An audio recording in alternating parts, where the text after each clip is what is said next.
Welcome to WizeUp. I'm Paul Arthur. Today, I want to talk a bit about Canada. Where are we at as a nation? Where are we headed? Are we headed toward more freedom or less freedom? More prosperity or less? Affordability is something, of course, that's always on our minds, right? And more or less justice, more or less wokeism. So before we jump into all of that, quick reminder to hit subscribe and tell your friends about us. Appreciate that. Our guest today joining us from Calgary is Grant Abraham. He's the leader of the United Party of Canada, their website, unitedpartyofcanada.ca. He's also authored a book called The Battle for the Soul of Canada, Firing the Forge. So thanks for joining us, Grant. Pleasure to be here, Paul. Looking forward to the conversation. Absolutely. Bit of background here on yourself. I mean, you've been a conservative for a long time. In fact, you actually had your name in to run for the leadership of the federal leadership race back in 2022, but you were, what's the term, deemed ineligible, something like that, and it didn't happen for you there. And you later formed the United Party of Canada out of that as well. So maybe give us a bit of background there and tell us what your party is all about. Yeah, well, born and bred conservative with as a Western Canadian, celebrating our culture, values, and traditions as a people. And I think part of to kind of maybe jump in just to the question a little bit with the journey and say that every organization needs opportunity for reform. Mm-hmm. I saw that the imperatives, the values, the things that make our nation a beautiful place in terms of how people work together and relate together were being stolen. And I felt that the party wasn't standing up for those kinds of values. And that then gave me the opportunity to engage within that machine and that system. And I saw quickly that the system wasn't interested in social conservative values or even the values that connect our politic to the supremacy of God and the rule of law. Right. So you're sensing again, as I think there is on all major parties in Canada, there's not a great interest in getting more social conservatives on board, except that we want their votes, right? Well, I mean, they want people. The party wants to use the social conservatives, the former reformers. I think their perspective has been to use them, and they are part of.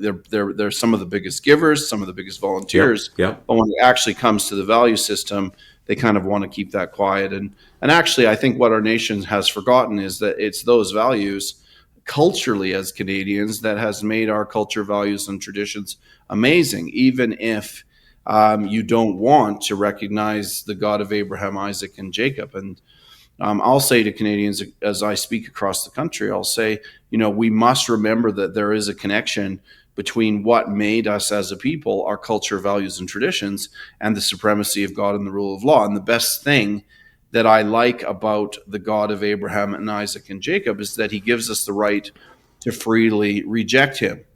And that's the bedrock of freedom for our nation. And we've done a bad job as Christians in this country creating an apologetic that actually validates why those values are important for the operation and continuing of our nation. And as we drift further left in our general politics, conservative, NDP, liberals, that's why we're having the gaping wounds being created in terms of these issues that we can't reconcile as a people. And that's why I've engaged an alternative, a conservative alternative for Canadians, particularly in Western Canada, but for all free Canadians, because even in this last general election, we ran 17 candidates, and 10 of them were in Ontario contending for this discussion. And also, this brings it right into this discussion about Alberta independence. They were contending for the freedom that they believe that Alberta can bring to this nation by actually moving into independence. So you would like to see, like your vision for Canada, I guess, is a return to more of those, traditional Judeo-Christian values that we have. And I think those are being undermined quite frequently by our national leaders. So how do we, get back on track that way? And I think it would be a blessing for Canada, right? Well, it's not even that it's been a return to those Judeo-Christian values. Those Judeo-Christian values in the hearts and minds of the people are there. The reality is that we've had an agenda in government, and this is the threat to our nation, to take the nation away from what the people are. And Well, yeah. So we have leaders saying, making statements saying that we're a post nation state, right? So we're not, maybe so much sovereign anymore, and then we get things tied in there with the World Health Organization, the WEF, right, World Economic Forum, and we saw both Trudeau and Carney fairly heavily involved in those. well, that's true, and I think that is the biggest threat to our country. We've had Justin Trudeau telling us that Canada will be the first post-nation state. We were told that COVID has provided us with an opportunity for a reset. In the recent Liberal leadership race, we had Chrystia Freeland and Mark Carney tripping over each other, basically saying we're going to be a part of the New World Order, albeit a New World Order that is not aligned anymore with the United States, which is an interesting distinction to make. And I think the thing that I found was I saw that the country was actually being deconstructed on a number of levels. And my challenge as a Canadian, as a patriot, as a conservative, as a Christian, was that I was seeing that our nation was actually being undermined and betrayed.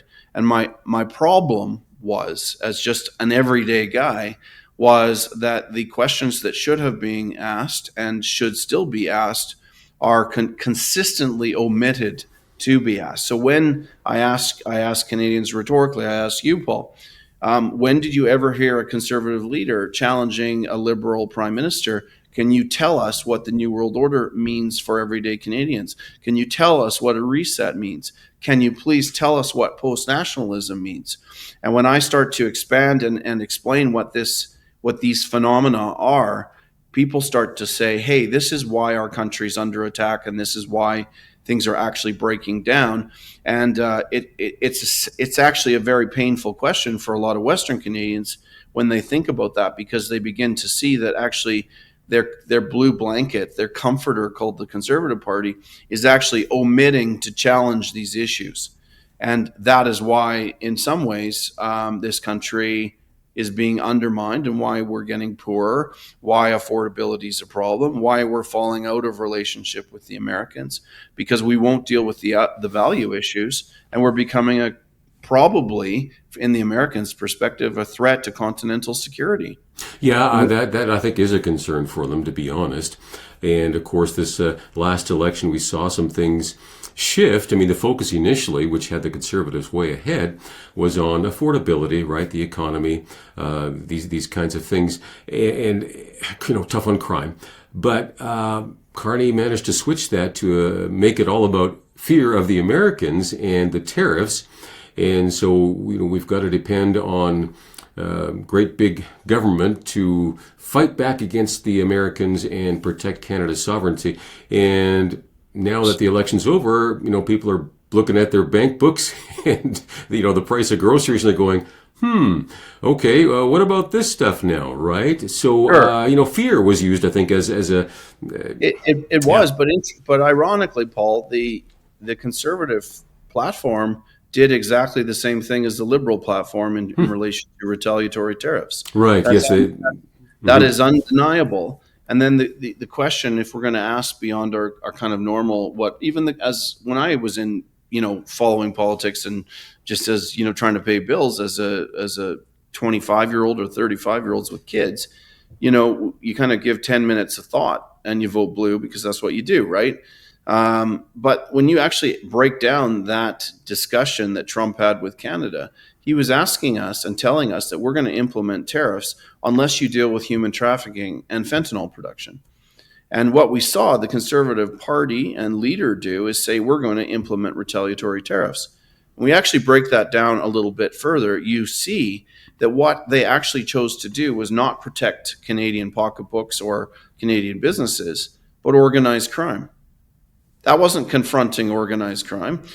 A conservative response to dealing with organized crime that runs human trafficking and fentanyl production is to say we're going to create a task force, possibly in conjunction with the Americans, and issue the proportionate force orders, including lethal force, to deconstruct organized crime in the country. That's a conservative prime minister's response. That isn't what we heard. What we heard was we're in alignment with retaliatory tariffs. And so we continue the dysfunctional relationship now, so that Trump has actually closed the door on the discussion with Canada because it's so dysfunctional in its value framework.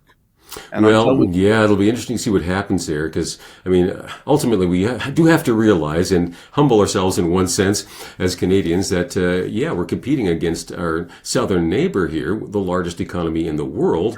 So, I mean, can we deliver a knockout blow to the Americans? Well, of course not, right? So we do need to work with them in that sense.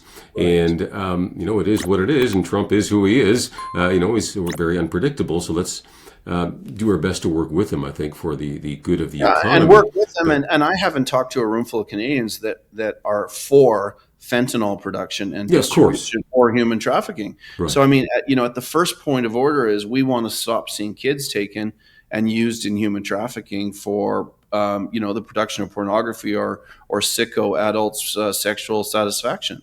That's Although here in Canada, it does raise the question, of course, with the recent ruling here by the Supreme Court of Canada, right, that these mandatory minimum sentences for child pornography / child abuse, they're not valid. So you can't have these minimum, sentences. You've got to leave it up to the discretion of the judge. And I guess in one sense, okay, there's some value in that, but I think Canadians are just saying, enough's enough. I mean, this is the abuse of children. Can we not get tough on this? Do we always have to, kind of compromise and, Well, we do not want to see the innocence of our children stolen. We don't want to see pedophilia normalized. And I'm yet to be in a room where I don't see blood boil with Canadian parents' eyes when they think about their kid, being abused in that way. Or, again, in relation to Bill C-4, having the state intercept the authority between the parent and the child so that a child is allowed to transition outside of parental authority.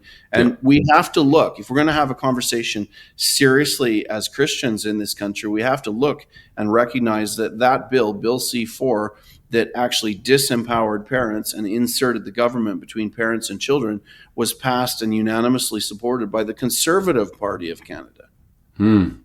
Now, and listen, just like lots of people get their back up when they hear me say that, I need you to check it out. It's a unanimous consent motion, the 1st of December 2021.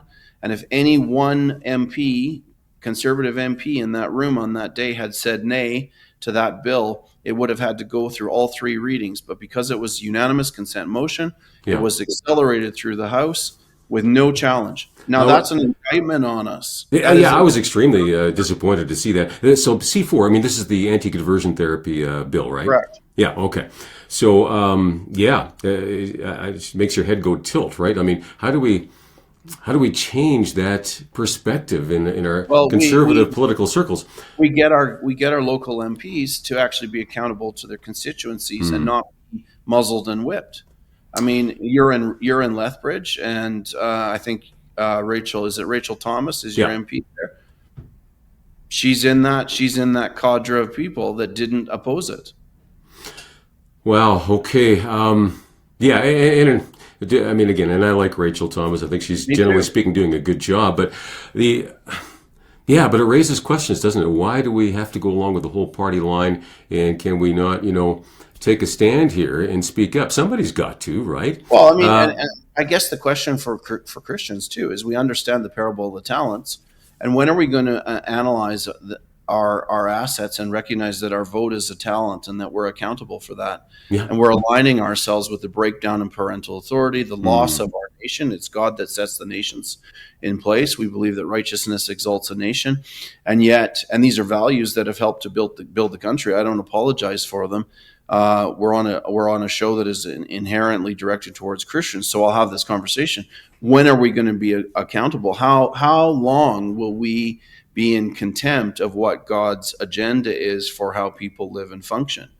And if we want God's blessing on our nation, we need to do what God is blessing, right? So read the book, right? Don't wait for the movie. Read the book. We're wondering why we have these problems, and if we're electing people that for whatever reason they're whipped or muzzled or don't have the personal courage to disrupt the momentum of the degradation of our country, then it's on us. And I couldn't do that anymore. Well, yeah, I mean, we need reform, clearly, in conservative circles, and no two ways about that. So, how do you get lasting reform? I mean, well, let me ask you something. I mean, we have groups like, and again, you're not a, Christian only party. Your party is open to anyone who wants to join, who has conservative values, right? So is the People's Party of Canada, right? So Maxime Bernier. What would you see as the difference, I guess, between your party and some of these other right of center parties out there? I think that ultimately the real issue is libertarianism versus the ethos that we have a thriving society because we understand that government does not replace God. And if you actually look at libertarianism, it's essentially humanistic, which denies the existence of God. And I guess for me, if you want to actually, that's an interesting question. I haven't been asked it for a while, but if you actually want to break this down, if you believe in this nation that we've now moved in our political realm to a battle between light and darkness, good and evil, which are actually the themes that I think are more relevant and pertinent to what's going on, especially as we're talking about the normalization of pedophilia in the country. My question is how in an organization where you deny the existence of God, can you fight against darkness if you deny the existence of the source of light? Okay. Well, it's interesting because, I mean, of course, Canada has become so secular. Is there enough firepower there to get to, a party like yours, gaining some seats and so forth, right? So that's the question we wrestle with. But this is the quandary and accountability issue for, I suppose, the social conservative Christian right in this country. Yeah. Got to stop doing what they want, and let's not pretend that we've gotten so secular that there isn't a bedrock of Christian faith or values that support the Christian faith. Because I hear all kinds of people who aren't Christians, who may be, simply atheists or of other faiths, resonate with those values and want to see the ascendant group in this nation contend for those values. And in the last census, we still had 53.3% of the population that aligned with a Christian ethos or were of Christian faith, and that was after they changed the question to actually make it harder to identify with the Christian faith in the census. So I'm not at all convinced that it has drifted so far away from the value framework. I think what we've done is we've drifted away from understanding that there's a very important connection between our values, culture, values, and traditions as Canadians, and the concept of the supremacy of God and the rule of law in our Charter of Rights and Freedoms. That connection we have forgotten about. And as soon as I reconnect in that synapse between the two, people start to go, yeah, you're right. It's not about shoving faith down someone's neck or mouth or mind.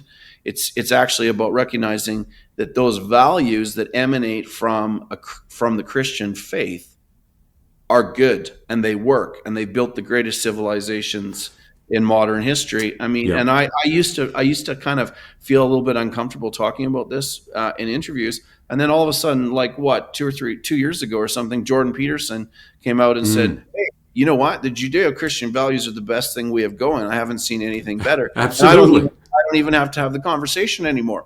So why are we as people who actually understand understand the Trinity and understand the message of the gospel of Christ, are we aligning with decisions that are completely contravene any notion of the teaching within our faith? The Conservative Party is 100% for abortion. It's allowing the breakdown of parental authority, raise up a child in the way that they should go, and the fear and admonition of the Lord. We are, in fact, it's almost like we're a little bit zombie-like or confused in terms of our political alignment when it comes to our faith values. There needs to be a reintegration and a realigning of those issues because it's good government. And it's not about stopping. We have a secular agenda that we've been told is neutral, but it isn't.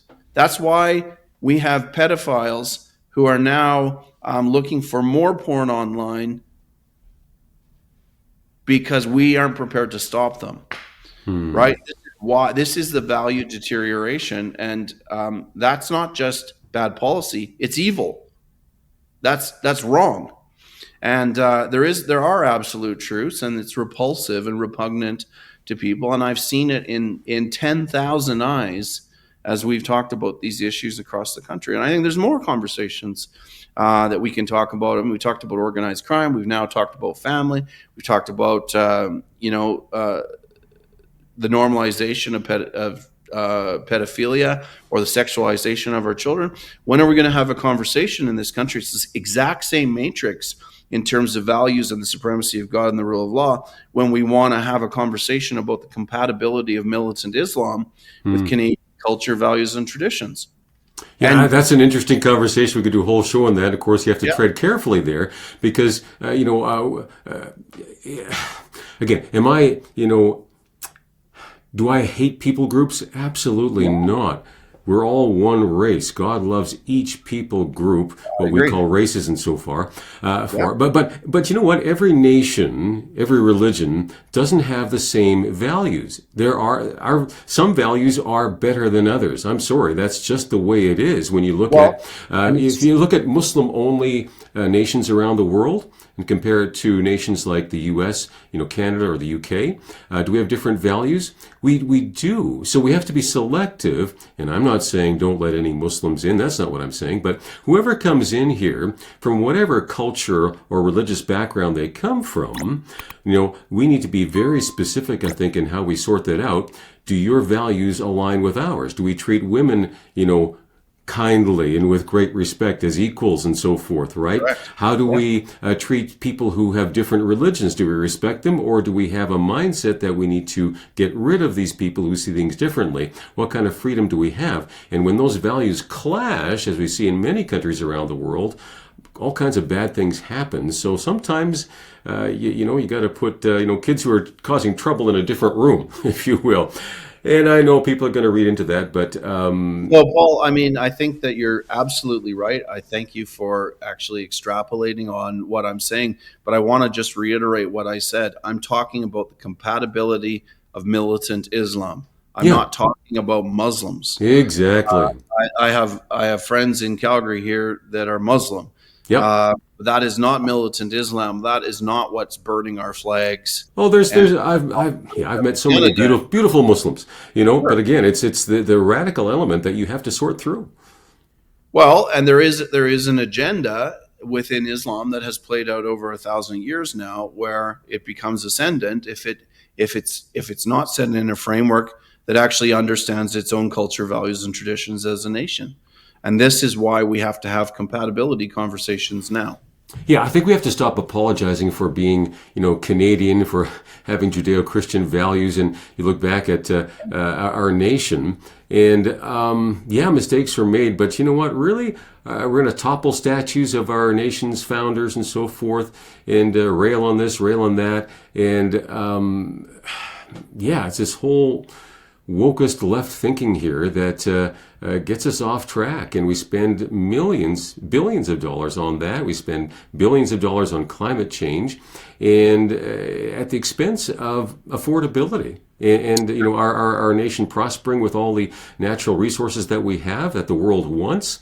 And again, we produce it far cleaner than any other nation in the world, frankly. Absolutely. So, Paul, and this is the question, I think, for conservative thinkers in this country, is that all those things that you've just so amazingly articulated are agendas that are set in place within the post-national agenda to destabilize the sovereignty and resiliency of the people. We have to see that connection. Those aren't happenstance policies. They are implemented to bring disunity and to destabilize. So you believe that's actually intentional? I believe that when they say that this Canada will become a post-nation state, they need to fragment the wealth and resiliency of Canadians, their families, and their communities. And what do we see going on? And well, why do we have so many of these issues do? Why do we have the gun grab? Ask the question. Sorry, go ahead. I'm sorry. I'm just saying, when you start to ask those questions, you start to see that there's actually a strategic intent, and they aren't just randomized events. That's why we have affordability issues. That's why we have disunity in the country. That's why we're being told about these strategic imperatives that are changing the social contract between the people and their government. Yeah, again, fear is so often used as a tactic here. Again, so we have to rely on big daddy government here to rescue us and, tell us to wear masks and, mandate, vaccine shots and so forth. So, there'll be another, world emergency coming down the road somewhere at some point, I'm sure. So how are we going to respond to that, right? As a sovereign nation, or are we going to rely on, a group like the World Health Organization? I hope not. So where do you see Canada headed over this next decade, and where do you see your party, United Conservative Party, United Party of Canada, headed over this next decade? Well, I think that we've got to recognize that, and people are recognizing that we're not just dealing in a benign Canada that's shifting. We have to recognize that there's a threat that is deconstructing our country, and I think that's the first stop on this discussion. And more, and the more I've seen of Canada, the more I think that Alberta is a beachhead for freedom. It is the province that actually needs to jump out of the broken Canada that's being deconstructed by the post-national agenda.